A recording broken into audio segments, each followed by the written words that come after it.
ورسوله الذي لا نبي بعده اللهم صل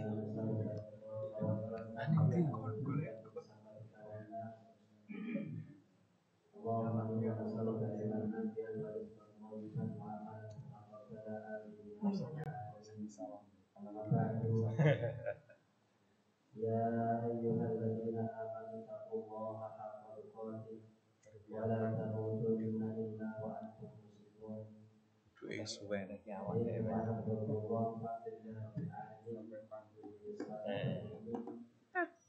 kita masih dikumpulkan oleh Allah Subhanahu wa taala di tempat yang mulia ini, di masjid kita ini dalam keadaan sehat walafiat tanpa kekurangan apapun, dengan kenikmatan dan syukuran kita kepada Allah Subhanahu wa taala setelah bulan Ramadan kita jalani bulan Ramadan kita bersama, kemudian sekarang berada di bulan Syawal.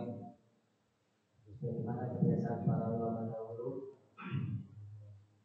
ketika selesai bulan Ramadan di malam akhir bulan Ramadan, maka para sahabat di antara mereka kemudian satu dengan yang lain saling berkata,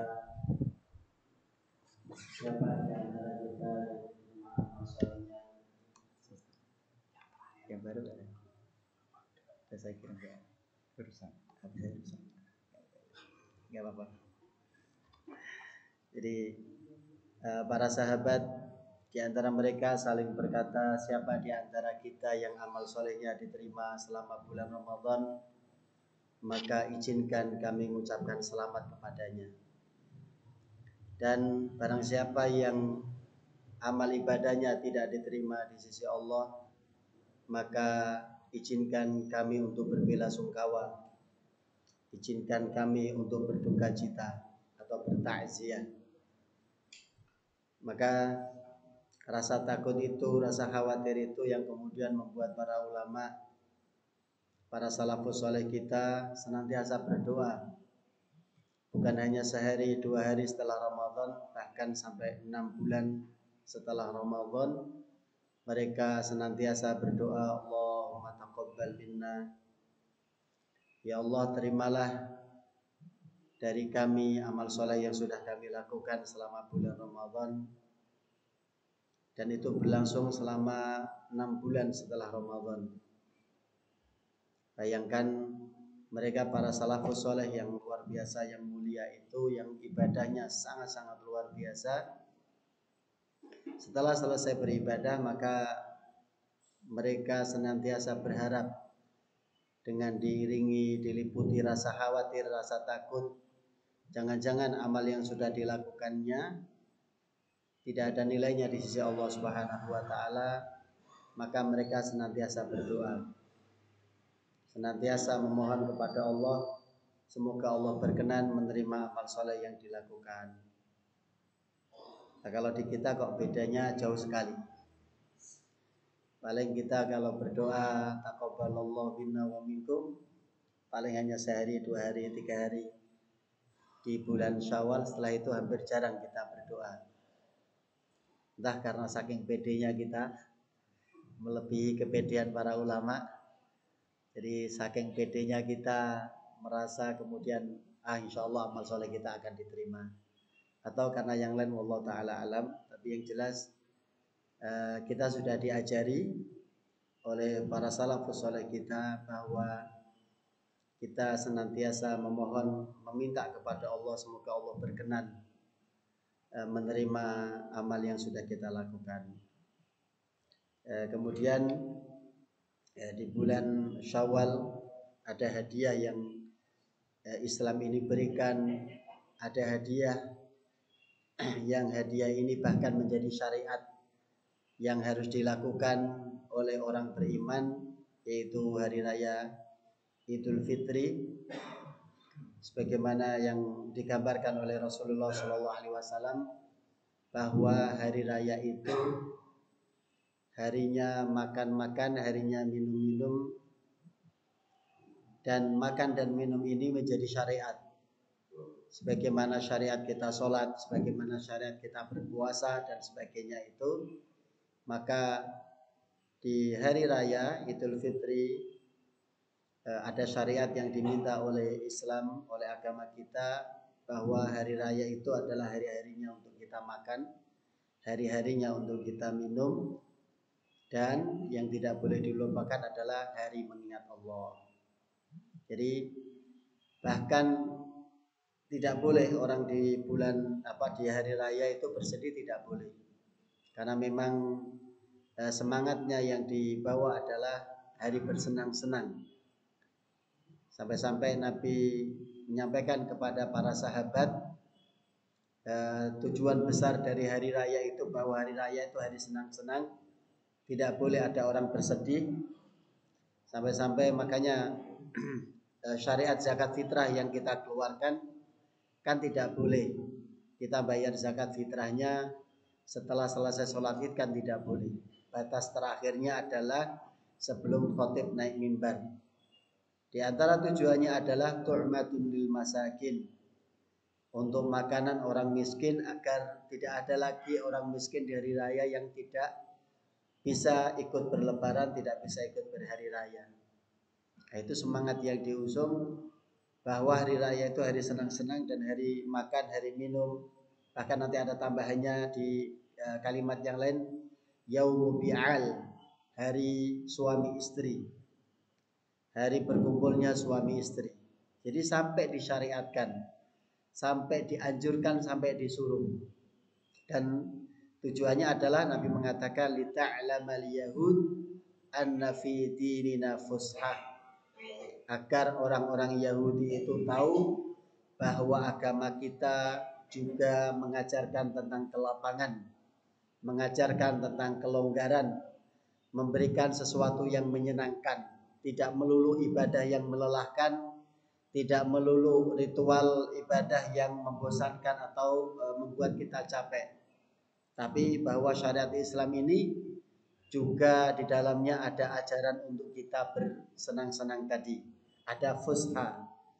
Maka kalau ada orang beragama kok isinya kok berat, susah, nah, jangan-jangan tadi cara beragamanya keliru, tidak pas.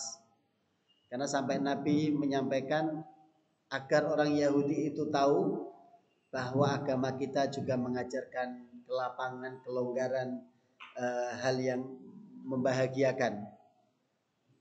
Jadi itu tentang hari raya. Dan berikutnya yang ingin disampaikan, karena momennya masih hari raya Idul Fitri, masih di bulan Syawal, tentu sebagaimana tradisi kebaikan, al-adah muhakkamah di kita, kebiasaan yang terus dilakukan dari tahun ke tahun dan suatu kebiasaan yang baik ini. Jadi sebagaimana kita tutup, kita berharap Ramadan menghapuskan dosa kesalahan yang kita lakukan kepada Allah Subhanahu wa taala, maka di kesempatan Syawal ini juga menjadi kesempatan untuk kita menggugurkan dosa di antara sesama kita, atau biasa yang kita kenal dengan hakul adami, haknya sesama manusia. Maka di kesempatan kali ini saya yang banyak berbicara di depan para jamaah, tentu banyak kesalahan, banyak khilaf, banyak kelirunya. Maka mohon dibukakan pintu maaf yang selapang-lapangnya, mohon dibukakan pintu maaf yang seluas-luasnya, dan juga semoga Allah menerima amal kebaikan yang kita lakukan, amal kita dan amal antum semuanya, panjenengan semuanya. Dan semoga seiring bertambahnya waktu berjalan nanti, kebaikan-kebaikan Ramadan masih kita bawa di bulan-bulan setelahnya. Jadi kalau para ulama mengibaratkan kunu ibadan lillah wala takunu ibadan li Ramadan. Jadilah kalian hamba Allah, bukan hamba Ramadan, yang artinya jangan sampai hanya kita mengenal Allah di bulan Ramadan saja, tetapi selesai bulan Ramadan kita melupakan Allah Subhanahu wa taala. Maka berharap energi dari Ramadan itu, semangat dari Ramadan itu tetap cukup untuk mengawal hari-hari kita di bulan-bulan berikutnya. Dan tentu kita berharap semoga Allah masih memberikan kita kesempatan, memberikan kita umur, untuk bisa bertemu dengan Ramadan yang akan datang dengan keadaan, dengan kondisi yang jauh lebih baik, dengan keadaan, dengan kondisi yang jauh lebih siap untuk meningkatkan ketakwaan kita kepada Allah Subhanahu wa taala. Jadi hafizakumullah, itu sebagai mukadimahnya. Insyaallah di kesempatan pagi ini kita coba murojaah karena sudah kelamaan libur. Ada jeda yang cukup panjang ketika kita mempelajari salah satu surat yaitu surah Abasa. Maka di kesempatan pagi ini dan qadarullah ternyata materinya belum terkirim karena sedang ada masalah di HP. Jadi mungkin di pagi ini kita murojaah tentang surah Abasa yang sudah sempat kita pelajari, yaitu tentang tema besarnya bahwa surah Abasa ini mengajarkan kita tentang arti sebuah teguran yang langsung datang dari Allah Subhanahu wa taala kepada manusia yang paling dicintainya yaitu Rasulullah Muhammad SAW. Teguran yang hadir karena kecintaan, teguran yang hadir karena untuk memuliakan, bukan untuk merendahkan apalagi menghinakan, sama sekali tidak. Allah Subhanahu wa taala menegur baginda Rasulullah SAW karena kecintaan Allah kepada Rasulullah, karena pemuliaan Allah kepada Rasulullah. Allah tidak ingin membiarkan kekasihnya Rasulnya ini melakukan kesalahan yang tidak disengaja tentunya, kesalahan yang timbul karena keliru dalam berijtihad, keliru dalam membuat satu keputusan, dan ini sangat manusiawi. Makanya agar Rasulullah tidak larut dalam kesalahannya, agar Rasulullah tahu bahwa itu keliru, maka perlu ditegur, perlu diingatkan. Dan surah Abasa ini salah satu dari surah yang diantara isinya adalah berisi teguran dari Allah Subhanahu wa taala kepada Rasulullah SAW. Nanti di ayat yang lain, di surat yang lain, ada teguran dari Allah kepada Rasulullah yang jauh lebih berat. Jadi sampai ancamannya adalah Allah akan membinasakan, Allah akan menimpakan azab. Jadi ancaman teguran dari Allah kepada Rasulullah SAW tidak selembut di surah Abasa. Termasuk nanti di surah yang lain, kalau tadi teguran yang sampai berisi ancaman, kalau Nabi tidak mengubahnya, kalau Nabi tidak memperbaikinya, sampai Allah mengancam dengan azab untuk Nabi dan orang beriman. Yaitu ketika Nabi keliru dalam berijtihad dalam memperlakukan para tawanan perang Badar. Karena memang belum ada ayat yang turun, belum ada keputusan Allah yang turun, dan itu pertama kali kaum muslimin mendapatkan tawanan. Jadi harus diapakan tawanan ini? Maka ayat belum turun. Dari Allah belum ada keterangan harus diapakan, poinnya 1, 2, 3 belum ada. Maka kemudian Rasulullah bermusyawarah dengan sahabat terdekatnya, minta nasihat, minta masukan. Apa yang harus kita lakukan dengan para tawanan perang Badar ini? Beliau bicara kepada Abu Bakar menyampaikan pendapatnya, kemudian beliau dengarkan. Beliau minta saran kepada Umar menyampaikan pendapatnya dan beliau dengarkan. Kemudian ada sahabat yang lain juga menyampaikan masukannya. Kemudian Rasulullah memutuskan dari pendapat 1, 2, 3 sahabat senior, orang terdekat Nabi yang masing-masing berbeda ini, tapi yang dua ada kemiripan, sementara Abu Bakar yang beda sendiri. Maka dari masukan yang ada ini kemudian Rasulullah memutuskan, dan ternyata keputusan yang diambil oleh Rasulullah SAW berbeda dengan, atau justru kecondongannya berbeda. Kalau Allah lebih cocok dengan masukan dari Umar, sementara Rasulullah dengan karakternya yang mirip dengan sahabat mulianya Abu Bakar, maka memilih pendapat dari Abu Bakar As-Siddiq. Justru ini yang kemudian turun teguran dari Allah Subhanahu wa taala kepada Rasulullah dengan teguran yang sangat keras. Tidak pantas bagi Nabi. Jadi sampai kalimatnya maka nali nabiyyin. Tidak pantas bagi seorang nabi untuk mengambil tawanan. Jadi sampai kalimat awalnya begitu, tidak patut, tidak layak, tidak pantas. Nah, itu sudah kalimat teguran yang tidak enak. Itu salah satu bentuknya. Di ayat yang lain juga sama. Ada teguran yang jauh lebih keras daripada yang ada di surah Abasa ini. Kalau di surah Abasa tegurannya sangat lembut. Tapi selembutnya teguran itu karena ini datang dari Zat yang Maha mencintai, maka Rasulullah tahu, oh saya keliru. Di surah yang lain misalkan surah Al-Ahzab juga sama. Ketika Allah memerintahkan Nabi untuk menikahi mantan istri dari anak angkatnya. Jadi kebayang, Nabi punya anak angkat Zaid bin Harithah. Zaid menikah dengan seorang wanita mulia, kemudian rumah tangganya tidak cocok, akhirnya Zaid minta masukan kepada Nabi, gimana ini ya Rasulullah, rumah tangga saya sepertinya sudah tidak bisa dipertahankan lagi. Tetapi Rasulullah minta, coba kamu bersabar lagi. Salah satu faktornya karena ada kafaah yang tidak sesuai, tidak sekufu. Yang satu istrinya dari keluarga terhormat, keluarga mulia, keluarga bangsawan Quraisy, sementara Zaid bin Harithah hanya seorang mantan budak. Ditambah istrinya, beliau punya lisan yang sering membanggakan tentang nasabnya, dan itu terasa menyakitkan di telinga sang suami. Jadi seorang istri membangga-banggakan dirinya, membangga-banggakan nasabnya di hadapan suaminya, itu sangat menyakitkan. Dan itu yang dirasakan oleh sahabat mulia Zaid bin Harithah. Kemudian beliau merasa, kok rumah tangga seperti ini, rasanya saya tidak bisa bertahan. Maka beliau minta masukan kepada Rasulullah SAW. Sementara Rasulullah punya perintah dari Allah, nanti setelah Zaid berpisah dengan istrinya, kamu nikahi mantan istrinya. Setelah nanti Zaid menceraikan istrinya, maka engkau menikahi mantan istrinya itu. Jadi gimana?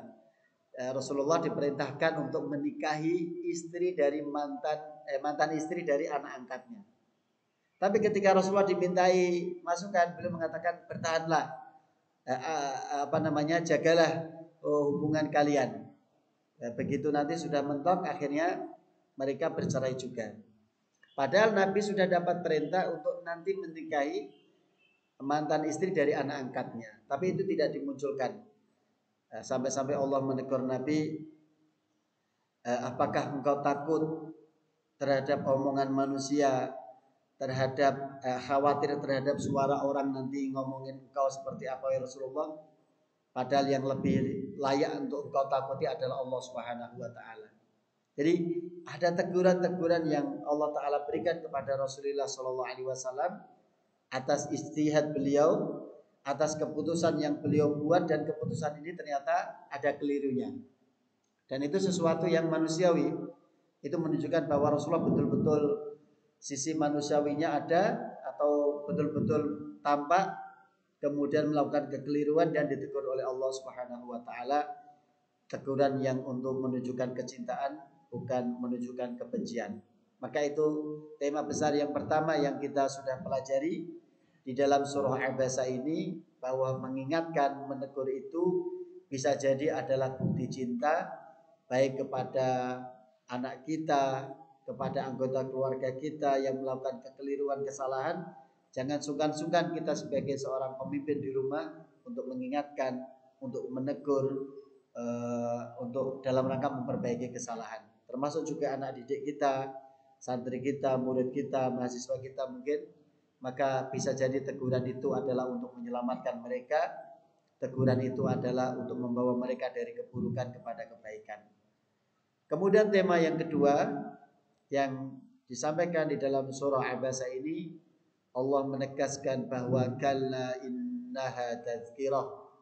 Apa yang Allah sampaikan di dalam Al-Quran, baik dari kisahnya, baik dari hukum-hukumnya, itu menjadi tazkirah, menjadi pengingat untuk kita, memberikan pelajaran untuk kita. Tetapi liman syaa dzakarah, atau faman syaa dzakarah, bagi orang yang mau menjadikan Al-Quran sebagai petunjuk, sebagai pengingat.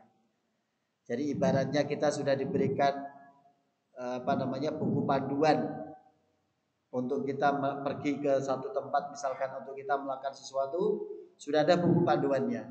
Masalahnya kita mau ngambil buku panduan itu atau tidak.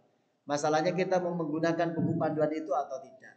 Nah, makanya Allah menggunakan faman syaa'a dzakara, bagi siapa yang ingin menjadikan Al-Quran itu sebagai pengingat.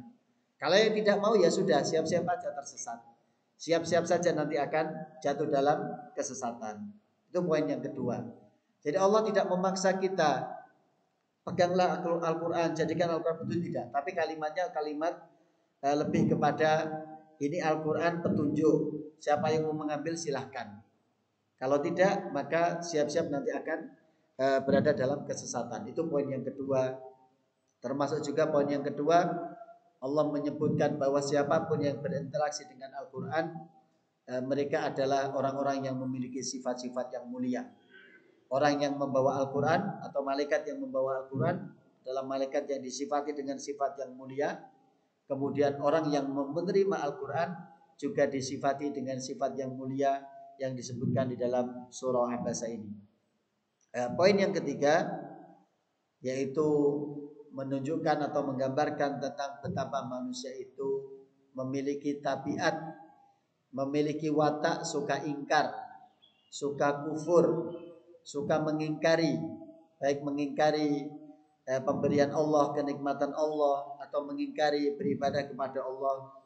Jadi ini qutilal insanu ma akfarah, betapa manusia itu banyak kufurnya, banyak mengingkarinya. Dan itu tabiat asli, tabiat bawaan manusia.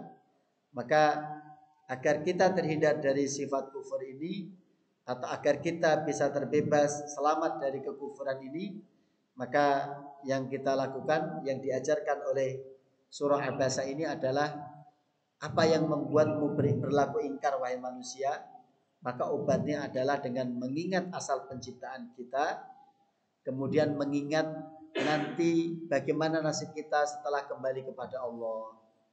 Jadi untuk menghilangkan kekufuran yang ada dalam diri kita, untuk menyelamatkan kita dari kekufuran, resep yang diberikan oleh surah Abasa ini 2 poin. Yang pertama adalah mengingat asal penciptaan manusia. Bahwa kalau kita mengingat asal kita dari sesuatu yang hina, sesuatu yang remeh, sesuatu yang bahkan kita merasa jijik, maka apa yang mau dibanggakan? Apa yang mau disombongkan? Karena kekufuran itu muncul karena sombong, karena terlalu membangga-banggakan. Maka kalau orang mengingat asal penciptaannya dari sesuatu yang hina, maka berharap dia tidak akan muncul sifat sombong kemudian ingkar. Dan yang poin yang kedua adalah mengingat tempat kembali kita nanti. Setelah Allah wafatkan kita, Allah bangkitkan kita, urusan kita di padang mahsyar, urusan kita nanti di mizan, urusan kita ketika menerima buku catatan amal kita, kemudian ditimbang amal-amal kebaikan kita mana yang lebih berat, kemudian melewati sirat, dan ujungnya adalah kita di surga atau naudzubillah malah sebaliknya ada di neraka. Jadi kalau dengan mengingat itu semuanya, maka akan membuat kita sadar bahwa tujuan kita adalah untuk Allah dan untuk hari akhirat tadi. Kemudian poin yang juga tidak kalah penting yang dibahas di surah Abasa ini, falyanzuril insanu ila ta'amih, maka hendaknya manusia itu memperhatikan kepada makanannya. Ini yang tadinya mau dibahas di pertemuan hari ini, tapi qadarullah materinya belum terkirimkan. Jadi insya Allah kita bahas di pertemuan yang lain. Jadi urusan makanan yang kita makan, ayat sampai memerintahkan kepada kita coba perhatikan. Namanya perhatikan kan tidak mungkin lihat sekilas kemudian kita berpaling kan. Tapi perintah ayatnya adalah undur. Undur itu adalah lihat dengan seksama, perhatikan dengan benar, perhatikan dengan teliti setiap prosesnya, setiap kejadiannya. Jadi makanan yang kita makan itu, ayat secara langsung memerintahkan perhatikan makanan kalian. Bukan hanya dari sisi halal tidaknya, bukan hanya dari sisi thayyib atau tidak thayyibnya, tapi yang diperintahkan di sini lebih kepada bagaimana proses makanan itu sampai ada di meja kita. Bagaimana proses makanan itu sampai ada di hadapan kita kemudian siap kita santap. Itu yang diperintahkan oleh ayat. berikut jenis-jenis makanannya. Jadi kenapa ayat sampai memerintahkan itu? Karena ada pelajaran besar dari urusan makanan kita yang insya Allah nanti coba kita bahas. Dan tema yang terakhir yang ada di dalam surah Abasa ini adalah tentang kejadian hari kiamat. Fa'idha ja'atis sokhah dan seterusnya itu tentang kejadian-kejadian yang ada di hari kiamat yang sangat menakutkan, yang lagi-lagi dengan mengingat kejadian hari kiamat membuat kita tersadar akan tujuan kita di dunia ini, bahwa ini bukan tempat selama-lamanya, tapi tujuan kita adalah pulang ke kampung akhirat untuk menuju kepada surga Allah Subhanahu wa taala. Ini mungkin sebagai mukadimah di bulan Syawal ini yang bisa disampaikan. Insyaallah akan kita lanjutkan di pertemuan berikutnya untuk melanjutkan pembahasan dari surah Abasa. Mohon maaf atas segala khilaf dan kekurangan. Kita cukupkan dengan doa kafaratul majlis. Alhamdulillah, subhanakallahumma bihamdika asyhadu an la ilaha illa anta astaghfiruka wa atubu ilaik. Walhamdulillahi rabbil alamin. Assalamualaikum warahmatullahi wabarakatuh.